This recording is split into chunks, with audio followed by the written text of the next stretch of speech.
ìwọ tó bá ní ìdojúkọ àìsàn kidney tó wá ṣalábàápàdé fídíò yìí mo kí ẹ kú oríire yálà ìwọ tiẹ̀ níṣòro ẹ̀ ní ṣùgbọ́n ṣalábàápàdé fídíò yìí Ọlọ́run fẹ́ lù ẹ́ fẹ́yàn kan àbí méjì tó níṣòro yìí ni kí ni ohun tó bá fẹ́ fi contribute sí òun ni kò follow kò share post yìí lórí page ẹ share ẹ lórí group tó bá ní lórí WhatsApp share ẹ síbẹ̀ ẹ dẹ̀ bá ń like ẹ comment kẹ́ dẹ̀ follow page yìí torí tí eléyìí ò bá wúlò fún yín nǹkan míì wà lórí page wa tó lè ṣàǹfààní fún yín àìmọye ewé àtegbò láti drop free recipe fún àǹfààní everybody láti lè jàǹfààní ẹ̀ torí èèyàn mìíràn lára fẹ́ tọ́jú kí tó máa bọ́rọ̀ mi lọ tí o bá ti ń fura pé ìtọ̀ ẹ ó ń hóṣẹ àbí ìtọ̀ ẹ ó ń rùn àbí ẹsẹ̀ tiẹ̀ ń wú ni signal ẹ tó lè rí náà látọwọ́ kidney kò ní jù yẹn lọ kidney jẹ́ nǹkan kan tó máa ń farapamọ́ pààyàn o kò kí n fi taratara fún yàn ní symptoms tó lágbára jù tó bá ti di pé fún ẹ symptoms tó lágbára jù ó ti kọjá repair ni ìwọ tó bá ti ń fura pé tó ẹ ń hóṣẹ ìtọ̀ ẹ ń rùn ẹsẹ̀ ẹ ń wú ìwọ ló ní fídíò yìí kí ni nǹkan tẹ máa lọ bá mi wá òun lẹ ń wò lójú àwòrán yìí òun ní ọ̀dùnkún funfun ẹ bá mi bó èpo ẹ tẹ bá ti bó èpo ẹ tán kẹ bá mi kó sínú odó tẹ bá ti kó sínú odó tán ẹ jẹ́ kó pọ̀ díẹ̀ lọ bá mi wá òwú ewé òwú ṣe ti rí ewé òwú lẹ́yìn tẹ bá ti rí ewé òwú tán ẹ lọ bá mi wá ewé kóròpó ẹ bá mi wá ewé kóròpó kẹ bá mi já ewé ẹ̀ nìkan la nídìí wa lo èso ẹ o ẹ já ewé kóròpó yẹn náà kẹjá kó pọ̀ ẹ kó gbogbo ẹ̀ sínú odó lẹ́yìn yẹn lọ bá mi wá efinrin yìí efinrin ìbílẹ̀ ni ẹ̀yin náà máa rí bó ṣe wẹ́ efinrin ìbílẹ̀ ni kò ń ṣe eléwé sàgàdàsàgàdà bí ewé ẹ̀kọ́ tó ń tà yìí o efinrin ìbílẹ̀ gidi ni ẹ bá mi tọ́ ewé ẹ̀ náà òun pé tẹ̀ lè gúngi tiẹ̀ mọ́ tó bá jẹ́ tòjọ́ lẹ̀ rí tòjọ́ ló dáa jù ẹ bá mi kó sínú ẹ̀ kẹ́ ẹ kó sínú odó kẹ́ ẹ gún dáadáa tẹ́ bá ti gún tán ẹ lọ bá mi wá ẹ̀pà kún ẹ bó èpo ẹ̀ kí n tó máa sọ̀rọ̀ mi lọ ẹ̀rọ bá ní sọ̀rọ̀ mi yálà tó bá lè ṣe mo yọ̀ǹda ìwọ tó bá lè ṣe pè mí ìta ti ṣe sílẹ̀ fún títà máa fi hàn yín kí fídíò yìí bá parí ẹ̀rọ bá ní sọ̀rọ̀ mi ní 08027457099 ó ti ẹ̀ lè ṣe alábàápàdé fídíò ìkẹwàá òpé àpéjì wo lélẹ̀ Herbs Gallery HERBS then Gallery Herbs Gallery òun ní iléeṣẹ́ wa lórí Facebook ẹ máa bá mi pàdé lórí Mọ́mísí Àyìndé tó gallant òun lórí Facebook mi so tẹ bá nídìí ẹ lọ ṣe títọ́ ẹ bá ti ń wò ṣe títọ́ ẹ ti ń rùn tẹ́sẹ̀ ẹ ti ń wú signal tó máa fún ẹ lẹ́yìn yẹn ó máa wà severe ó dẹ̀ lè má bá ẹ pọ̀ mọ́ ó lè má bòrò mọ́ owó dialysis pọ̀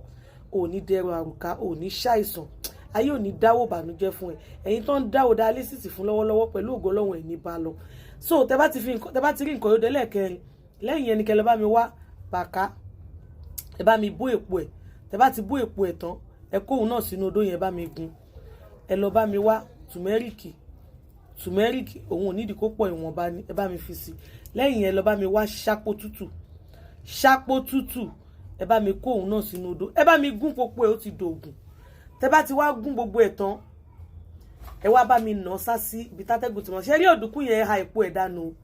kẹ wá gé kéékèèké kẹ kó sódó kẹ wá gún ẹ gún dáadáa o lẹ́yìn gúngún yẹn ẹ̀ nílò o ẹ máa gún dáadáa tó ẹ máa pópó ti fọ́ efinrin yẹn ẹ bá mi gún gbogbo ewé ẹ̀ mọ́ tẹ bá ti wá sa tó ti gbẹ ó ti dògùn ó ti di lílò kidney detox system tí kò sírú ẹ̀ tí kò nẹ́gbẹ́ ni ìwọ tẹ̀ tí ń fi pé bóyá ó dùn abẹ́ ti fẹ́ máa kán ẹ gbogbo nǹkan ló lò sí tí ò fẹ́ lọ kidney ẹ ti ń fún ẹ ní sáìn tètè dìde má sùn lé so títí wá ta ṣe lélẹ̀ so tí inú tea bag ló wà ṣẹ̀tìrì inú tea bag ló wà ẹ kàn máa ẹyọ kan lójúmọ́ ni nítorí pé ó measurement ẹ ní bó ṣe jẹ́ tí ìkó òfin gbọ́dọ̀ pọ̀ jù kan lọ òun ni ò jẹ́ kí n ṣe ní pé kẹ́ máa fi ṣíbí wọn mo ti wọ̀n síbẹ̀ bó ṣe yẹ kó jẹ́ kẹ́ kàn sọ sórí iná kẹ́ bọ́ ilé ẹ̀ kẹ́ dẹ̀ mú ẹyọ kan lójúmọ́ ni bá mi mú envelope yẹn ìta ti ṣe sílẹ̀ lélẹ̀ fún títà ṣẹ̀tìrì ìwọ tó bá lè ṣe mọ̀yàndá tó bá lè ṣe ẹ̀rà ìta ti ṣe kalẹ̀ àti ṣe ní tíì kẹ́kàn sọ sínú omi kẹ́dẹ̀ lónìí tó bá ti dórí iná kó hó kẹjẹ kó hó dáadáa tó bá ti hó dáadáa kẹ́dẹ̀ yọ omi ẹ̀ kẹ́ fún tíì yẹn dànù kẹ́ mú ẹyọ kan lójúmọ́ ni fún oṣù kan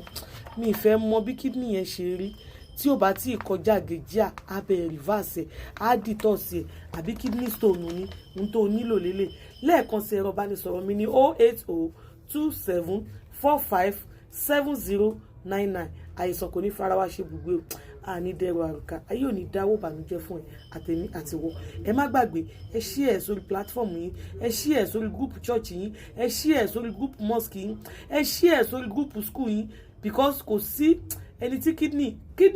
kò mọ ọmọdé kò má gbà o,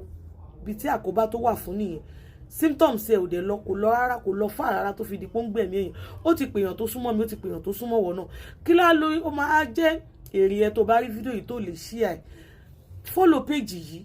wàá ràǹfààní tó pọ̀ ńbẹ̀. Tẹ́lẹ̀ yóò bá wúlò fún ẹ, nǹkan tó lè wúlò fún ẹ ó pọ̀. Pẹ̀lú ògo Ọlọ́run àní fàìsàn ló gbà,